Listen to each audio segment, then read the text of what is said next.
ಯಾವುದೇ ಕ್ಷಣದಲ್ಲಾದರೂ BBMP commissioner transfer ಆಗುವಂತಹ ಸಾಧ್ಯತೆ ಇದೆ.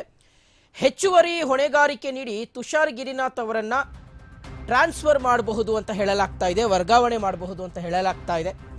ಬಿಬಿಎಂಪಿ ಕಮಿಷನರ್ ತುಷಾರ್ ಗಿರಿನಾಥ್ ಅವರನ್ನ ಯಾವುದೇ ಸಂದರ್ಭದಲ್ಲಿ ಬೇಕಾದರೂ ಹೆಚ್ಚುವರಿ ಜವಾಬ್ದಾರಿಯನ್ನು ಕೊಟ್ಟು ಟ್ರಾನ್ಸ್ಫರ್ ಮಾಡಬಹುದು ಅನ್ನುವಂಥ ಒಂದು ವಿಚಾರ ಗೊತ್ತಾಗ್ತಾ ಇದೆ.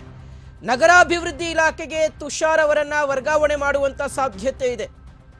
ಇಲಾಖಾ ಹೆಚ್ಚುವರಿ ಕಾರ್ಯದರ್ಶಿಯಾಗಿ ತುಷಾರ್ ಗಿರಿನಾಥ್ ಅವರು ವರ್ಗ ಆಗಬಹುದು. ಇದೇ ತಿಂಗಳಾಂತ್ಯದ ಸಂದರ್ಭದಲ್ಲಿ ನಿವೃತ್ತರಾಗ್ತಾ ಇದ್ದಾರೆ ಉಮಾಶಂಕರ್ ಅವರು. ಸೊ ಹಾಗಾಗಿ ಆ ಸ್ಥಾನಕ್ಕೆ ತುಷಾರ್ ಗಿರಿನಾಥ್ ಅವರನ್ನ ವರ್ಗಾವಣೆ ಮಾಡಬಹುದು. ಹೆಚ್ಚುವರಿ ಜವಾಬ್ದಾರಿ ಇದು.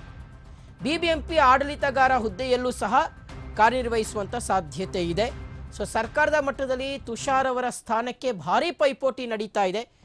ಹಿರಿಯ IASಗಳಾದಂಥ ಮಣಿವಣ್ಣನ್, ಹಾಗೆ ಮಹೇಶ್ವರ ರಾವ್, ಪಂಕಜ್ ಕುಮಾರ್ ಪಾಂಡೆ ಮೂವರ ಮಧ್ಯೆ ಯಾರಿಗೆ ಬೇಕಾದರೂ ಜವಾಬ್ದಾರಿಯನ್ನು ಕೊಡ್ಬೋದು. ಸಮಾಜ ಕಲ್ಯಾಣ ಇಲಾಖೆಯ ಪ್ರಧಾನ ಕಾರ್ಯದರ್ಶಿಯಾಗಿದ್ದಾರೆ ಮಣಿವಣ್ಣನ್ ಅವರು. ಇಂಧನ ಇಲಾಖೆಯ ಕಾರ್ಯದರ್ಶಿಯಾಗಿದ್ದಾರೆ ಪಂಕಜ್ ಕುಮಾರ್ ಪಾಂಡೆ ಅವರು.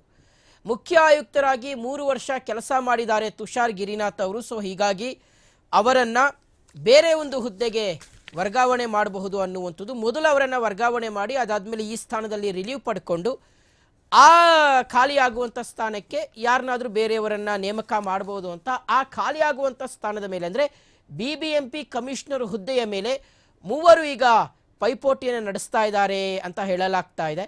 ಸೊ ಪ್ರಮುಖವಾಗಿ ಮಣಿವಣ್ಣನ್ ಅವರಾಗಿರಬಹುದು, ಮಹೇಶ್ವರರಾವ್ ಆಗಿರ್ಬೋದು, ಪಂಕಜ್ ಕುಮಾರ್ ಪಾಂಡೆ ಅವರಾಗಿರಬಹುದು. ಸೊ ಈ ಮೂವರ ಪೈಕಿ ಯಾರನ್ನಾದರೂ ತುಷಾರ್ ಗಿರಿನಾಥ್ ಅವರ ಸ್ಥಾನಕ್ಕೆ ಕರ್ಕೊಂಡು ಬರ್ಬೋದು. ತುಷಾರ್ ಗಿರಿನಾಥ್ ಅವರನ್ನು ಬೇರೆ ಸ್ಥಾನಕ್ಕೆ ವರ್ಗಾವಣೆ ಮಾಡುವಂಥ ಸಾಧ್ಯತೆ ಇದೆ.